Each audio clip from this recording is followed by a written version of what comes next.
गए श्री महागणेशाय नमः। जय माता दी। राधे राधे। दोस्तों, कैसे हैं आप सब? दोस्तों, शारदीय नवरात्र अश्विन मास की शुक्ल पक्ष की प्रतिपदा से शुरू होते हैं।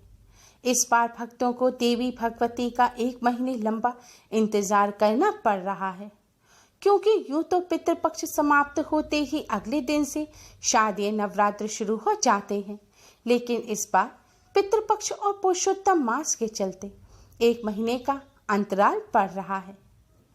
इस बार शारदीय नवरात्र अश्विन मास की शुक्ल पक्ष की प्रतिपदा 17 अक्टूबर दिन शनिवार को शुरू होंगे और 25 अक्टूबर दिन रविवार को समाप्त होंगे। इस बार महानवमी और विजयदशमी दोनों ही पर्व 25 अक्टूबर दिन रविवार को मनाए जाएंगे। दोस्तों, शारदीय नवरात्र के पहले दिन ही यानी कि अश्विन मास की शुक्ल पक्ष की प्रतिपदा के दिन ही घट स्थापना की जाती है। घट स्थापना कर माता रानी को 9 दिन के लिए अपने घर में आमंत्रित किया जाता है और व्रत और पूजन किया जाता है। इस बार घट स्थापना का शुभ मुहूर्त है 17 अक्टूबर की सुबह 6:27 से सुबह 10:13 तक। अगर आप इस मुहूर्त में किसी कारणवश घट स्थापना ना कर पाएं, तो घट स्थापना के लिए अभिजीत मुहूर्त 17 अक्टूबर की सुबह 11:44 से दोपहर 12:29 तक रहेगा। इस समय में आपको घट स्थापना अवश्य ही कर लेनी है। ध्यान रखें, घट की स्थापना नवरात्र के पहले दिन ही की जाती है। इस बार 165 साल बाद शारदीय नवरात्र में अद्भुत संयोग बन रहा है। यह अद्भुत संयोग यह है कि इस बार शारदीय नवरात्र पितृपक्ष समाप्त होने के 1 माह बाद शुरू हो रहे हैं। इस बार शारदीय नवरात्र में हर दिन शुभ संयोग बन रहे हैं। इस बार शारदीय नवरात्र में 4 स्वार्थ सिद्धि योग, 2 सिद्धि महायोग, 3 अमृत योग, 1 प्रीति योग, 1 आयुष्मान योग और 1 सौभाग्य योग बन रहा है। दोस्तों, देवी दुर्गा का वाहन वैसे तो शेर होता है, लेकिन नवरात्र में मां पृथ्वी पर दिनों के अनुसार आती हैं। मान्यता है कि देवी मां किस वाहन पर आ रही हैं, इसका विशेष महत्व होता है। देवी भागवत पुराण के अनुसार मां दुर्गा का आगमन आने वाले भविष्य की घटनाओं के बारे में संकेत देता है। इस बार माता रानी घोड़े पर आ रही हैं। घोड़ा युद्ध का प्रतीक माना जाता है। घोड़े पर माता का आगमन शासन और सत्ता के लिए अशुभ माना गया है। इससे सरकार को विरोध का सामना करना पड़ता है और सत्ता परिवर्तन का योग बनता है। इसके साथ ही महानवमी रविवार के दिन है। माता रानी हाथी पर सवार होकर कैलाश की ओर प्रस्थान करेंगी। माता की विदाई हाथी पर होने से आने वाले वर्ष में खूब वर्षा होगी। इससे अन्न का उत्पादन अच्छा होता है। देवी भागवत पुराण के अनुसार नवरात्रि के 9 दिनों में माँ दुर्गा धरती पर भ्रमण करती हैं। नवरात्रि के 9 दिन माँ दुर्गा को प्रसन्न करने के सबसे खास दिन होते हैं। दोस्तों, आज की इस वीडियो में हम आपको शास्त्रों में बताई गई कुछ ऐसी चीजों के बारे में बताने जा रहे हैं, जिनमें से अगर एक भी चीज आप नवरात्रि से पहले या नवरात्रि के दौरान अपने घर ले आते हैं, तो इससे आपको माता रानी की असीम कृपा प्राप्त होगी। आपको और आपके परिवार में किसी को भी किसी प्रकार का कष्ट नहीं रहेगा। माता रानी आपके घर में धन धान्य के भंडार भर देंगी। आपके घर से गरीबी दरिद्रता दूर हो जाएगी। माता रानी की कृपा से घर में हमेशा सुख समृद्धि बनी रहेगी। तो आइए जानते हैं उन चीजों के बारे में। नवरात्र में माँ दुर्गा को 16 श्रृंगार अवश्य ही अर्पित करना चाहिए। 16 श्रृंगार में लाल चुनरी, चूड़ी, बिछुआ, इत्र, सिंदूर, महावर, बिंदी, मेहंदी, काजल, चोटी, मंगलसूत्र या गले के लिए माला, पायल, नेल पॉलिश, लाली, कान की बाली, चोटी में लगाने के लिए रबड़ या रिबन। आप माँ दुर्गा को साड़ी या लहंगा चुनरी भी अर्पित कर सकते हैं। माता रानी को श्रृंगार अर्पित करने के लिए माँ दुर्गा को स्थापित करने के लिए एक चौकी लगाएं। उस पर लाल या पीले रंग का कपड़ा बिछा दें। इसके बाद उस पर माता रानी की तस्वीर या मूर्ति रख दें। इसके बाद माँ को टीका लगाएं और श्रृंगार का सभी सामान अर्पित करें। मान्यता के अनुसार नवरात्रि में जो भी माता रानी को 16 श्रृंगार चढ़ाता है उसके घर में सुख समृद्धि आती है और अखंड सौभाग्य का वरदान मिलता है। ध्यान रहे कि जो भी महिला माता रानी को 16 श्रृंगार का सामान अर्पित करें उन्हें खुद भी 16 श्रृंगार करना चाहिए। ऐसा करने से माँ जल्दी ही प्रसन्न हो जाती हैं और अखंड सौभाग्य का वरदान देते हैं। नवरात्र के बाद आप 16 श्रृंगार का सामान या तो सुहागन ब्राह्मणी या किसी गरीब महिला को दान में दे सकते हैं या आप खुद भी माता रानी के प्रसाद के रूप में इन सामग्रियों का इस्तेमाल कर सकते हैं। नवरात्रि के दौरान सोने या चांदी का सिक्का लाना भी बहुत शुभ माना जाता है।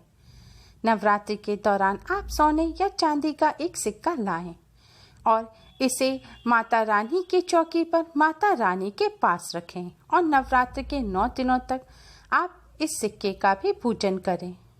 इससे देवी लक्ष्मी की कृपा बनी रहेगी और गरीबी दूर होगी। नवरात्र के 9 दिन बाद आप इस सिक्के की पूजा करके इस सिक्के को अपनी एक तिजोरी में रख दें या फिर किसी साफ स्थान पर धन के साथ आप इस सिक्के को रख दें। ऐसा करने से घर में धन धान्य की वृद्धि होती है। नवरात्रि के दौरान घर में कमल का फूल लाना बहुत ही शुभ माना जाता है। कमल के फूल को धार्मिक शास्त्रों में अत्यधिक महत्व दिया गया है। धन की देवी लक्ष्मी भी कमल के फूल पर विराजमान रहती हैं। नवरात्रि के दौरान कमल का फूल लाकर माँ लक्ष्मी को अर्पित करें और फिर माँ लक्ष्मी का पूजन करें। ऐसा करने से घर में धन संपत्ति बढ़ने लगती है और परिवार वालों के बीच सामंजस्य बना रहता है। अगर आपको कमल का फूल ना मिले तो आप कमल के फूल का एक चित्र लाएं और इसे नवरात्र के दौरान अपने घर की उत्तर दिशा में लगाएं और माँ लक्ष्मी से अपनी कृपा बनाए रखने की प्रार्थना करें। ऐसा करने से घर में अन्न धन की कभी कोई कमी नहीं रहती। नवरात्रि के दौरान दक्षिणावर्ती शंख को भी घर में लाके स्थापित करना बहुत ही शुभ माना जाता है। शास्त्रों में दक्षिणावर्ती शंख को माँ लक्ष्मी का ही स्वरूप माना जाता है। मान्यता है कि जिस घर में यह शंख रहता है वहाँ कभी भी धन धान्य की कमी नहीं होती। भगवान विष्णु का आयुध होने के कारण यह अत्यंत मंगलकारी है। जिस परिवार में विधि विधान के साथ इसकी स्थापना की जाती है वहाँ भूत प्रेत पिशाच और नकारात्मक शक्तियों का प्रवेश नहीं हो पाता। माना जाता है कि शत्रु पक्ष कितना भी बलशाली क्यों ना हो इसके प्रभाव से हानि नहीं पहुंचा पाता। इतना ही नहीं, इसके प्रभाव से दुर्घटना, मृत्यु भय, चोरी आदि से भी रक्षा होती है। शास्त्रों में लक्ष्मी जी को प्राप्त करने के लिए और उन्हें स्थायी रूप से निवास देने का एकमात्र प्रयोग दक्षिणावर्ती शंख ही है। इसके प्रयोग से ऋण, दरिद्रता, रोग आदि मिट जाते हैं और सब प्रकार से संपन्नता आने लगती है। दक्षिणावर्ती शंख के लाभ अद्वितीय हैं। नवरात्र में माता रानी की पूजा में कौड़ी का इस्तेमाल अवश्य ही करना चाहिए। धर्म ग्रंथों के अनुसार लक्ष्मी जी समुद्र से उत्पन्न हुई हैं और कौड़ी भी समुद्र से ही निकली है। कौड़ी को माँ लक्ष्मी की सगी बहन माना जाता है। कौड़ी में धन को आकर्षित करने का स्वाभाविक गुण होता है। नवरात्र में 7 कौड़ी लाएं और इन्हें हल्दी से पीले रंग का रंग दें। अब इन कौड़ी को माता रानी के पास चौकी पर रख दें। नवरात्रि के पूरे 9 दिनों तक आप माता रानी का पूजन करने के बाद इन कौड़ियों का भी पूजन करें। कौड़ी पर रोज हल्दी और कुमकुम से तिलक करें और अक्षत पुष्प छिड़कें। फिर नवरात्रि के 9वें दिन कन्या पूजन के बाद आप इन कौड़ियों को लाल कपड़े में बांधकर अपने धन रखने के स्थान पर रख दें। ऐसा करने से धन में दोगुना चौगुना बढ़ोतरी होगी। कौड़ी को धारण करने से बुरी नजर और संकटों से भी रक्षा होती है। कौड़ी धारक कर्ता की माँ के रूप में रक्षा करती है।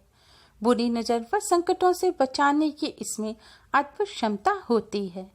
नवरात्रि के दौरान माँ दुर्गा को गुड़हल का पुष्प अवश्य ही अर्पित करना चाहिए। शास्त्रों के अनुसार देवी माँ के प्रिय पुष्प गुड़हल को चढ़ाने से वे भक्तों पर अपनी असीम अनुकंपा बरसाती हैं। देवी भागवत पुराण के अनुसार माँ दुर्गा पर गुड़हल का पुष्प चढ़ाना उसी तरह हितकारी है जिस तरह की महाकाल पर बेलपत्र चढ़ाना। गुड़हल के पुष्प में अंकुरण निकलने की वजह से भी यह देवी माँ का बेहद प्रिय पुष्प माना गया है। ऐसी भी मान्यता है कि गुड़हल के पुष्प के शुरुआती भाग में ब्रह्मा, मध्य भाग में विष्णु और अंतिम भाग में महेश और अंकुरण भाग में खुद स्वयं शक्ति स्वरूपा माँ दुर्गा का वास होता है। नवरात्रि के दौरान गुड़हल का पुष्प चढ़ाकर माँ दुर्गा की पूजा करने से माता रानी जल्द ही प्रसन्न हो जाती हैं और अपने भक्तों को सभी कष्टों और संकटों से मुक्ति दिलाती हैं। दोस्तों, आप सभी ने माता रानी के मंदिरों में छत्र देखे होंगे। छत्र आभा मंडल, छाया, सम्मान और सत्ता के सूचक होते हैं। नवरात्रि के दौरान माता रानी को छत्र अवश्य ही अर्पित करना चाहिए। छत्र अर्पित करने का मतलब है कि आप अपने जीवन की, अपने घर परिवार की सत्ता माता रानी के हाथ में सौंप रहे हैं। जो भक्त श्रद्धा पूर्वक माता रानी को नवरात्रि के दौरान छत्र अर्पित करते हैं, माता रानी उनके घर परिवार की बागडोर अपने हाथ में ले लेती हैं। उन्हें उनके परिवार के सभी सदस्यों को सही दिशा दिखाती हैं और सभी प्रकार के कष्टों और संकटों से रक्षा करते हैं। अपनी इच्छा के अनुसार आप माता रानी को चांदी का या सोने का, बड़ा या छोटा, कैसा भी छत्र अर्पित कर सकते हैं। दोस्तों, नवरात्रि के दौरान यह वस्तुएं घर लाने से माता रानी की कृपा से जीवन में खुशियां ही खुशियां आती हैं। नवरात्रि के दौरान अपने घर इन वस्तुओं को लाने से माता रानी की कृपा से किस्मत खुल जाती है, कष्ट मिटते हैं और अपार धन की प्राप्ति होती है। उम्मीद है आपको हमारी ये वीडियो पसंद आई होगी। प्लीज़ लाइक करें। हमारी इस वीडियो को अपने फ्रेंड्स और रिश्तेदारों में ज़्यादा से ज़्यादा शेयर करें जिससे वह भी इसका लाभ उठा सकें।